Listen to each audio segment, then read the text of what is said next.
হ্যাঁ, আমি এক সৌদি প্রবাসী মেয়ে। আমি এক দালালের হাত ধরে প্রবাসে যাই। ও আমাকে নিয়ে যায় যে গার্মেন্টসের বিষয় আমার নিয়ে দিব, কিন্তু বইলা নিছে একটা কাজ করছে আর একটা নিয়ে দিছে বাসা বাড়িতে। তাও আমি ভাবছি হচ্ছে বাসা বাড়িতে যখন দিছে তো কাজ কাম করে চলতে পারবো, কিন্তু ওই জায়গায় আপনার যায়া অনেক কষ্টের মধ্যে আমি পড়ছি। প্রবাসীদের যত কষ্ট, আমি যদি না যেতাম ওই জায়গায় তো নিজেও বুঝতে পারতাম না।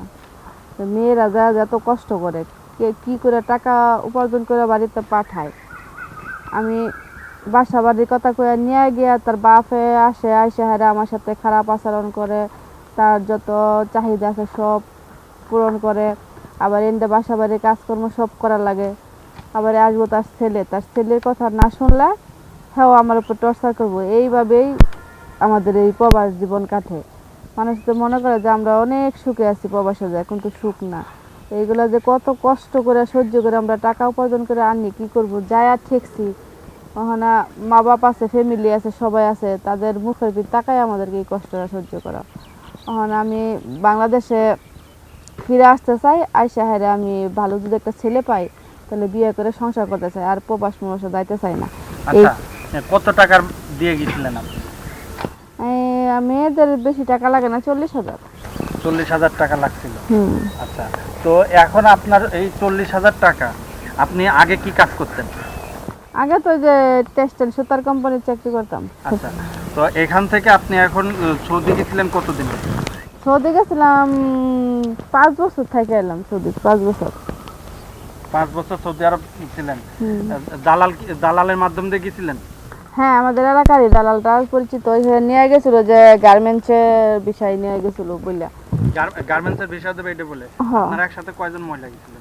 আমরা গেছিলাম 15-20 জন মহিলা গেছিলাম। 15-20 জন। সবারই কি এই কাজেই দিছিল? সবারই এক কাজেই দিছিল, সবার সাথে প্রতারণা করে নিয়ে গেছে। আচ্ছা, ওখানে অনেক মেয়েদের সাথে অনেক রকম সম্পর্ক করে মালিকেরা, হ্যাঁ? তো আপনার সাথে কি ঘটছিল এরকম? আমার সাথে যে বললামই যে বাপে সংসারে কাজকর্ম সব ঘরের বউয়ের মতো করা লাগে, করার পরেও তাদের মন পাওয়া যায় না, তাদের বিছনায় তো শোয়া লাগে। তাদের বিছনায় শোয়ার পরেও তাদের চাহিদা পূরণ হয় না। তার ছেলে আছে, হ্যার সাথেও এই সম্পর্ক করা লাগে, না করলে মারধর করে, টর্চার করে। এইগুলো আমগর মানায় চলা লাগে। কি করবো, এখন গেছি টাকা পয়সা খরচ করে, এখন চলেও তো আসতে পারি না। এটা কি আমার বাংলাদেশ যে এক গ্রাম তার এক গ্রাম চলে গেলাম। প্রবাস জীবন আপনার অনেক কষ্টের। আচ্ছা, তো অনেকে এই যে আপনার মেয়ে মানুষ, আপনারা তো জানে শুনে এই কাজগুলো কেন করেন বলেন তো? দালালের মাধ্যমে না জানি নিজে কোনো প্র্যাকটিক্যাল কাজ শিখে যাইতে পারেন না? নিজের যদি ওই থাকতো তাহলে তো দালালের মাধ্যমে টাকা দিয়ে আমরা যাই না। তো এখন আপনার নাম কি? আমার নাম সাদিয়া। সাদিয়া। আর ছেলের সাথে থাকতে হতো, ছেলের বাপের সাথে থাকতে হতো? হ্যাঁ, দুজনের সাথে মেলামেশা করা লাগতো। দুজনের সাথে মেলামেশা? না করলে টর্চার করতো, মারধর করতো। তারা কি আপনাদের সাথে মানে কোনো প্রোডাকশনের নিয়ে কাজ চালাইতো নাকি প্রোডাকশন ছাড়া? না, প্রোডাকশন নিয়ে কাজ করতো। হ্যাঁ, ওদিক দিয়ে তারা থাকতো। অনেক মেয়ে তো এই যে প্রবাসের থেকে প্রেগনেন্ট হয়ে তারপর বাংলাদেশে আসে। হ্যাঁ, অনেকে আবার এগুলো ইউজ করে না, করা ছাড়াই করে, পরে প্রেগনেন্ট হয়। বাবা আসতো, বাবার ছেলে আসতো, এগুলো ওর বাপের কাছে কমপ্লেন দেন নাই আপনি? না, আমারে ধমক দেখা দিছে, অনেক কিছু বলছে, কারোর সাথে বলা গেছে না। কি বলছিল বিষয়টা একটু খুলে বলেন তো। না, তার বাবা আসলে ছেলে জানতে পারছে না, ছেলে আসলে বাবা জানতে পারছে না, না করছে যে এইগুলো যদি বলিতে আমার টর্চার করছে, অনেক মারধর করছে। এই বয়ে আমি কিছু বলি নাই। তো এখন আপনি যে ওই ছেলের বাপের সাথে থাকছেন, ওর মা তারপর বাড়ির অন্য লোকজন মহিলা যারা ছিল তারা বুঝতে পারে নাই? মহিলা ছিল না বাসায়। বাসায় মহিলা ছিল না?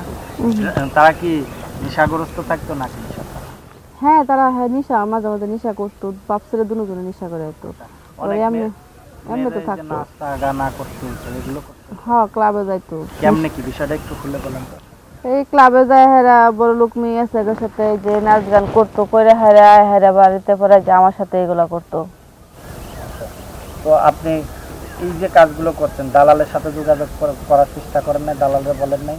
না, যে দালাল হ্যাঁ সাথে যোগাযোগ করা পাই নাই, কারণ হ্যাঁ যে একবার সিম ইউজ করার পরবর্তী ওই নাম্বারে তার পাওয়া যায় না। তো আপনি আপনার নাম কি বললেন? সাদিয়া। সাদিয়া, দেশের বাড়ি কোথায় আপনার? দেশের বাড়ি সিলেট। কতদিন আগে সৌদি গেছিলেন? 5 বছর। 5 বছর থেকে। তো এখন দেশে আসছেন কত? 5 বছরের ভিতরে ছুটি তো আসতে দেয় না, একবারে যে দেশে আসছি 5 বছর পরে প্রায় 2-3 মাস। আচ্ছা, এখন দেশে যে আসছেন, হ্যাঁ, দেশে আসার পরে আপনার কখনো কি ইয়ে করেন না, দালালের সাথে যোগাযোগ করার? না, দালালের সাথে যোগাযোগ কেমনে করবো? তার সাথে করে আমরা ফোনে যোগাযোগ না করতে পারলে তারা বাড়ি করছি না তো। সৌদি প্রবাসী আরবে তো অনেক বাংলাদেশি ছেলেরা আছে, এদের কোনো হেল্প নেওয়ার চেষ্টা করেন না? রুম থেকে বাইরে যাইতে দেয় নাই তো আমাকে, যে যদি যাওয়ার প্রয়োজন পড়ছে কোনো জিনিসের সাথে নিয়ে গেছে বেশিরভাগ কি এরকম। ধরনের কাজ করতেন ওনার বাড়িতে? এই ঘরের যা যাবতীয় কাজ একটা মহিলার করা লাগে করতাম, সংসারের মতো হতো। তার 2 বাচ্চাদের সাথে এনজয় করতাম, তারা আমার সাথে এনজয় করতো। আর সংসার সাজানি যেরকম একটা বিয়ে হলে যেরকম সংসার নেই, এরকম আর ওই জায়গায় যে এরকম দিয়ে দিছে। তার সংসারে রান্না বাড়া কাপড় দেওয়া সম্পূর্ণ করতো, আবার ওই কাজ দুজনের সাথে করা লাগতো। আচ্ছা, তো এখন ওর বাপ বাপ বা ছেলে বুঝতে পারি নাই 5 বছর একসাথে থাকছেন, বুঝতে পারি না? না, বুঝতে পারে কিনা তাও আমি কোথায় না, আমি এগুলো বুঝতে পারি না। তারা কি বুঝতে, তারা তো একজন আমাকে দমকাইছে। আচ্ছা, আপনি আমাদের দেশের কোনো মেয়েদেরকে কোনো কিছু বলতে চান? প্রতিবেদন আসার কারণ কি আপনার? হ্যাঁ, এই কারণে আসছি আমি যে দেশের বাড়ি তোমরা ভিক্ষা করে ভাত খাও, তবু শান্তি আছে। কেউ প্রবাস জীবন বাইসা নিও না, প্রবাস জীবনটা অনেক কষ্টের, অনেক ইয়ে।